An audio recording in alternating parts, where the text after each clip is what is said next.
ವಿಕಸಿತ ಭಾರತ ಉದ್ಯೋಗ ಖಾತ್ರಿ ಮತ್ತು ಜೀವನೋಪಾಯ ಮಿಷನ್ ವಿಬಿಜಿ ರಾಮ್ಜಿ ಇದರ ಬಗ್ಗೆ ಕಾಂಗ್ರೆಸ್ ಪಾರ್ಟಿ 10ನೇ ತಾರೀಕಿನಿಂದ ಹೋರಾಟ ಮಾಡ್ತೀವಿ ಅಂತ ಹೇಳಿ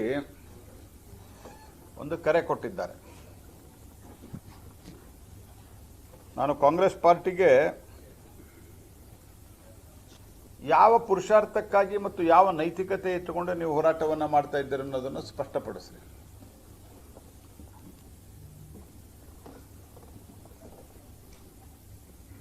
ನಾನು ಒಂದೆರಡು ಸಂಗತಿ ಮೊನ್ನೆ ಬೈಟ್ ಕೊಟ್ಟಾಗ, ಶಾರ್ಟ್ ಬೈಟ್ ಕೊಟ್ಟಾಗ ಒಂದೆರಡು ಹೇಳಿದ್ದೆ, ಅದು ರಿಪೀಟ್ ಆಗ್ಬೋದು. ಉಳಿದ ಕೆಲವು ವಿವರವಾದಂತಹ ಸಂಗತಿಯನ್ನು ನಿಮ್ಮ ಮುಂದೆ ನಾನು ಪ್ರಸ್ತುತಪಡಿಸ್ತೇನೆ.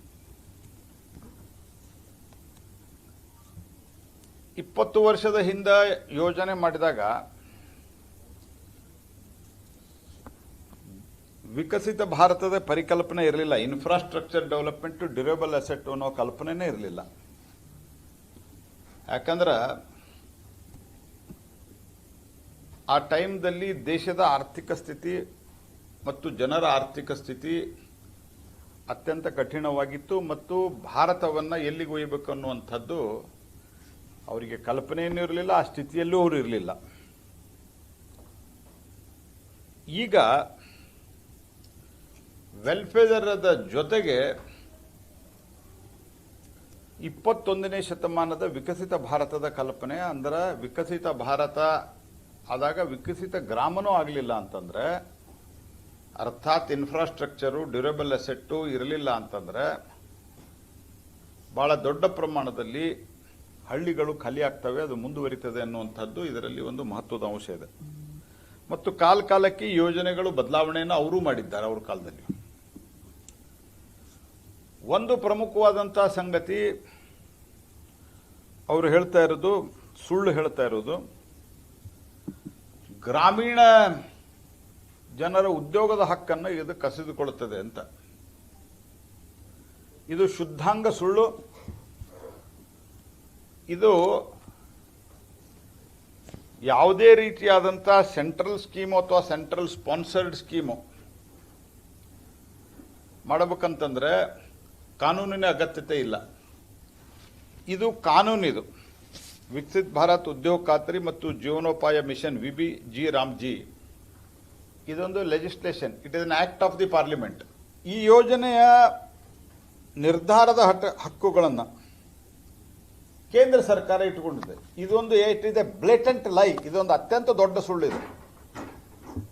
ಕಾಂಗ್ರೆಸ್ ಪಾರ್ಟಿ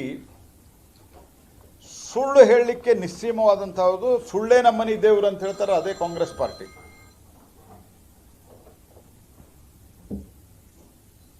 ಈ ಸುಳ್ಳು ಮತ್ತು ಭ್ರಷ್ಟತನ ನಾವು ಪಾರ್ಲಿಮೆಂಟ್ನಲ್ಲಿ ಸನ್ಮಾನ್ಯ ಅಮಿತ್ ಶಾ ಅವರು ಹೇಳಿದ್ರು 12 ಲಕ್ಷ ಕೋಟಿ ರೂಪಾಯಿ 10 ವರ್ಷದಲ್ಲಿ ಭ್ರಷ್ಟಾಚಾರ ಆಗಿದೆ ಅಂತೇಳಿ ಲೋಕಸಭೆ ಒಳಗೆ ಹೇಳಿದ್ರು. They have not denied, Congress has not denied. UPA ಕಾಲದ 10 ವರ್ಷದಲ್ಲಿ 12 ಲಕ್ಷ ಕೋಟಿ ರೂಪಾಯಿ ಹಗರಣ ಆಗಿದೆ ಅಂತ ಹೇಳಿದರೆ ದೇ ಹ್ಯಾವ್ ನಾಟ್ ಡಿನೈಡ್. ಇದರೊಳಗೂ ಹಗರಣ ಮುಂದುವರಿಬೇಕು ಅನ್ನುವಂಥ ಇಚ್ಛೆ ಇದ್ದುದರಿಂದ ಇದನ್ನು ವಿರೋಧ ಮಾಡ್ತಾ ಇದ್ದಾರೆ. Their opposition is not to the, ಈ ವ್ಯವಸ್ಥೆಯನ್ನು ಪಾರದರ್ಶಕ ಮಾಡಿದ್ದಕ್ಕಾಗಿ ಅವರು ಹೋರಾಟ ಇದೆ. ಸ್ಥಳೀಯ ಮಟ್ಟದ ನಿರ್ಧಾರಗಳನ್ನು ಮೊಟಕುಗೊಳಿಸ್ತಾರೆ. ಯಾವ ಕಾರಣಕ್ಕೂ ಗ್ರಾಮ ಪಂಚಾಯಿತಿಗಳೇ ತೀರ್ಮಾನವನ್ನು ಮಾಡ್ತಾವೆ. ಇದನ್ನು ಪ್ರಧಾನಮಂತ್ರಿ ಗತಿಶಕ್ತಿ ಯೋಜನೆ, ಪ್ರಧಾನಮಂತ್ರಿ ಗತಿಶಕ್ತಿ ಯೋಜನೆಯಲ್ಲಿ ಹಲವಾರು ದಶಕಗಳಿಂದ ಪೆಂಡಿಂಗ್ ಬಿದ್ದಂಥದ್ದು ಯಾವಾಗ ಗತಿಶಕ್ತಿ ಅನ್ನೋದು ಪ್ರಧಾನಮಂತ್ರಿ ಪ್ರಾರಂಭ ಮಾಡಿದರು, if my memory goes right, over all 85 lakh ಕೋಟಿ ರೂಪಾಯಿದಷ್ಟು ಬೇರೆ ಬೇರೆ ಪ್ರಾಜೆಕ್ಟ್ಗಳು ಬೇರೆ ಬೇರೆ ಹಂತದಲ್ಲಿ ಕ್ಲಿಯರ್ ಆಗಿದ್ದಾವೆ. ಅದರ್ವೈಸ್ ಹಂಗೆ ಬಿದ್ದಿರ್ತಿದ್ದವು. Because prime minister directly monitors it and GatiShakti, ಇದನ್ನು ಗತಿಶಕ್ತಿ ಒಳಗೆ ಹಾಕಿದ್ದಾರೆ. ಯಾವ ಹಳ್ಳಿಯಲ್ಲಿ ಯಾವ ಇನ್ಫ್ರಾಸ್ಟ್ರಕ್ಚರ್ ಆಗುತ್ತೆ ಅಂತ ಹೇಳಿ. ಇದರಿಂದ ಗ್ರಾಮೀಣದಲ್ಲಿ ಆರ್ಥಿಕತೆ ಮೇಲೆ ದುಷ್ಪರಿಣಾಮ ಹೆಂಗಾಗತ್ತೆ? 100 ದಿವಸ ಇದ್ದಿದ್ದು 125 ದಿವಸ ಮಾಡಿದರೆ ದುಷ್ಪರಿಣಾಮ ಹೆಂಗಾಗತ್ತೆ? ಮತ್ತು ಕೂಲಿ ಪಾವತಿಗೆ ಟೈಮ್ ಇರಲಿಲ್ಲ, ಟೈಮ್ ಬೌಂಡ್ ಇರಲಿಲ್ಲ.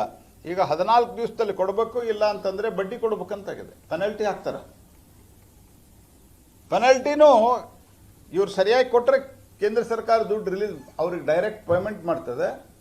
ಇಲ್ಲ ಅಂತಂದರೆ ಸಂಬಂಧಿಸಿದ ರಾಜ್ಯ ಸರ್ಕಾರಗಳು ಕೊಡಬೇಕು. ಕೇಂದ್ರ ಸರ್ಕಾರದ ತಪ್ಪಿನಿಂದ ಆದರೆ ಕೇಂದ್ರ ಸರ್ಕಾರನೇ ಬಡ್ಡಿ ಕೊಡ್ತದೆ. ಇದಕ್ಕಿಂತ ಒಳ್ಳೆ ಪ್ರಯೋಜನ ಏನು ಬೇಕು ನಿಮ್ಗೆ? ಎರಡನೇದಾಗಿ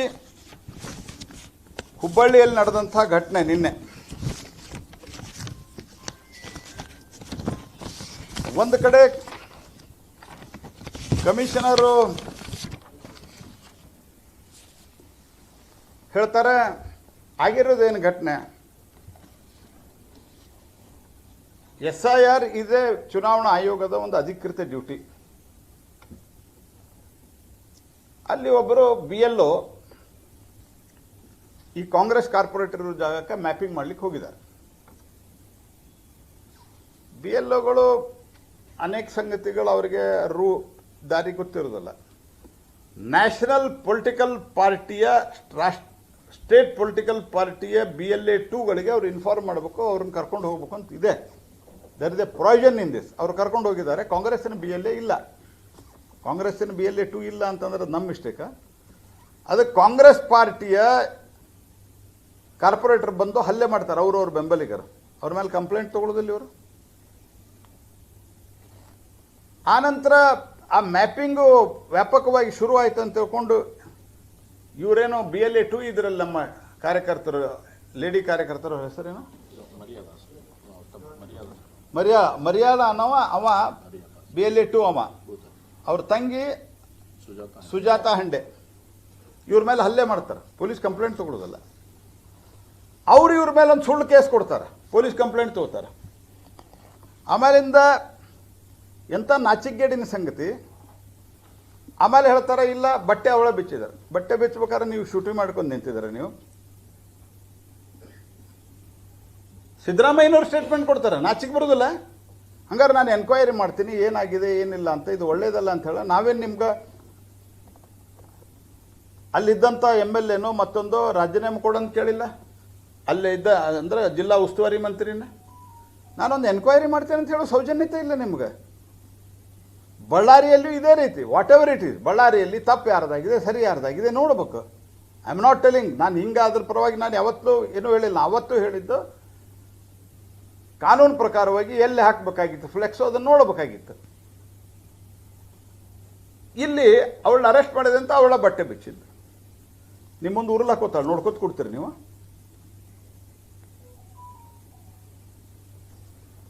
ಮತ್ತು ಈ ಪೊಲೀಸರ behaviour, I do not want to comment on the police statement. ಯಾಕಂದ್ರೆ ಆಫೀಸರ್ ಬಗ್ಗೆ ಕಾಮೆಂಟ್ ಮಾಡೋದು ನನ್ನ ಕೆಲಸ ಅಲ್ಲ. ಬಿಹೇವಿಯರ್ ಏನು ಇವ್ರದ್ದು? ರಾತೋರಾತ್ ಒಂದು ಕಂಪ್ಲೇಂಟ್ ಕೊಟ್ಕೊಳ್ಳಿ ಎಳ್ಕೊಂಬಂದಾರ. ಅದ ಅವ್ರ ಮೇಲೆ ಕಂಪ್ಲೇಂಟ್ ತೊಗೊಂಡ್ರೆ ಕಂಪ್ಲೇಂಟು ತೊಗೊಂಡಿಲ್ಲ, ಅರೆಸ್ಟು ಮಾಡಿಲ್ಲ. ಮತ್ತೀಗ ಅವಳೇ ಬಟ್ಟೆ ಬಿಚ್ಚಿಕೊಂಡ್ಲು, ಅವಳೇ ಶೂಟಿಂಗ್ ಮಾಡಿಕೊಂಡ್ಲು, ಏನು ಸೆಲ್ಫಿ ಮಾಡ್ಕೊಂಡ್ಲ, ಮತ್ತು ಅವರಿಗೆ ಕಡಿದ್ಲು ಇತ್ಯಾದಿ ಇತ್ಯಾದಿ ಎಲ್ಲ ಹೇಳ್ತಾ ಇದ್ದಾರಲ್ಲ. ಎಲ್ಲಿದೆ ಸರ್ಟಿಫಿಕೇಟ್? ಟೆಸ್ಟ್ ಎಲ್ಲಿ ಮಾಡಿಸಿದ್ದೀರಿ? ಹ್ಯೂಮನ್ ಬೈಟ್ ಆಗಿದೆ ಅಂತ ಎಲ್ಲಾಗಿದೆ? ಈ ರೀತಿ ದಾದಾಗಿರಿ ನಡೆಯುವುದಿಲ್ಲ. ನಾನು ಸಿದ್ದರಾಮಯ್ಯನವ್ರಿಗೂ ಹೇಳಲಿಕ್ಕೆ ಬಯಸ್ತೇನೆ, ಅಲ್ಲಿ ಪೊಲೀಸ್ ಅಧಿಕಾರಿಗಳಿಗೂ ಹೇಳಲಿಕ್ಕೆ ಬಯಸ್ತೇನೆ, ಈ ದಾದಾಗಿರಿ ನಡೆಯುವುದಿಲ್ಲ. ಇದು ಸರ್ಕಾರ ಒಂದೇ ಇರೋದಿಲ್ಲ, ಭಾಳ ಬದಲಾವಣೆ ಆಗ್ತಾ ಇದ್ದಾವೆ ಇಡೀ ದೇಶದಾಗ. ಇನ್ನೂ ರಿಪೀಟ್ ಆಗ್ತಾ ಇರೋದು ಅನೇಕ ರಾಜ್ಯಗಳಲ್ಲಿ BJP ಬರ್ತಾರೆ, ಕಾಂಗ್ರೆಸ್ ಎಂದೂ ರಿಪೀಟ್ ಆಗಿಲ್ಲ. 2028ಕ್ಕೆ ನಾವು ಬರ್ತೀವಿ. ಒನ್ ಸೈಡೆಡ್ ಮಾಡೋರಿಗೆ ಕಾನೂನು ಕೈಗೆ ತೆಗೆದುಕೊಂಡು ರಾತೋರಾತ ಹೆಣ್ಮಗಳ ರಾತ್ರಿ 3 ಗಂಟೆ ಕರೆದಾರ. ಅಲ್ಲಿ ಆ ಟೈಮ್ದಾಗ ರಾತ್ರಿ 3 ಗಂಟೆಗೆ ಆ ಲೇಡಿನ ಕರೆದಾರ ಪೊಲೀಸ್ ಸ್ಟೇಷನ್ಗೆ. ಅಲ್ಲಿ ಕಾರ್ಪೊರೇಟರ್ ಇರ್ತಾರೆ. ಏನಿದೆ ಉದ್ಯೋಗ ನಿಮ್ದು?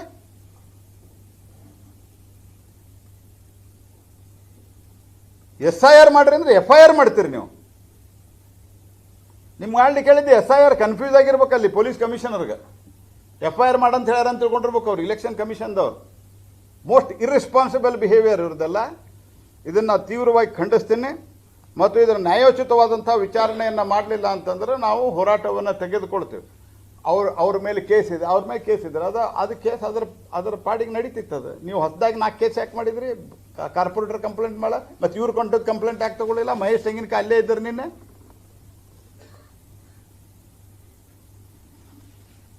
ಒಂದು ರೀತಿಯಲ್ಲಿ ತುಷ್ಟೀಕರಣ, SIR ಭಯ, ಅಧಿಕಾರ ಕಳ್ಕೊಳ್ತೇವೆ ಅನ್ನುವಂಥ ಭಯ, ಹಣ ಮಾಡಲಿಕ್ಕೆ ಸಿಗುವುದಿಲ್ಲ ಅನ್ನುವಂಥ ಭಯದಿಂದಾಗಿ ನರೇಗಾದನ್ನು ನಾವು ಚೇಂಜ್ ಮಾಡಿದ್ದನ್ನು, ವ್ಯವಸ್ಥೆಯನ್ನು ಚೇಂಜ್ ಮಾಡಿದ್ದನ್ನು VBG ರಾಮ್ಜಿಯ ವಿರೋಧ. ಇದು ಕಾಂಗ್ರೆಸ್ ಪಾರ್ಟಿಯ ನೀತಿಯಾಗಿದೆ.